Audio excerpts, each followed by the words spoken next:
America इस्राएल एवं Iran मध्य युद्ध मध्यप्राच्य को ग्रास करिछि एवं एहारी निया एबे समग्र विश्व को पहुंचबारे लागिछि। आक्रमण मध्य तैल उत्पादनकारी देश माने अशोधित तैल उत्पादन ह्रास घोषणा कर सारी जेतेबेले हरमुज प्रणाली रे टैंकर परिवहन बंद हेब विश्व तैल एवं गैस संकट को आहुर घनिष्ठ करदेब।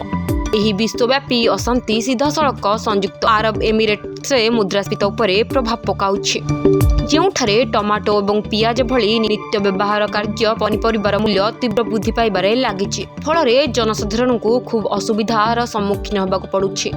ମାତ୍ର 2 ଦିନ ମଧ୍ୟରେ ଏହି ପନିପରିବାର ମୂଲ୍ୟ ଆକାଶ ଛୁଆଁ ହୋଇଛି, ଯାହା ହାଣ୍ଡିଶାଳ ଉପରେ ଖୁବ୍ ପ୍ରଭାବ ପକାଇଛି।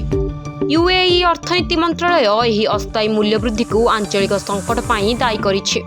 सुपरमार्केट रे टमाटर मूल्य किलोग्राम पिछा 250 टंका को वृद्धि पाइछि। सेहीपरि युद्ध मध्य पियाज दर वृद्धि पाइछि। गत सप्ताह पियाज किलो प्रति 4 दिहरम रे बिक्री होउथिला, किंतु एबे एहा किलो प्रति 7 दिहरम अर्थात 175 टंका रे पहुंचिछि।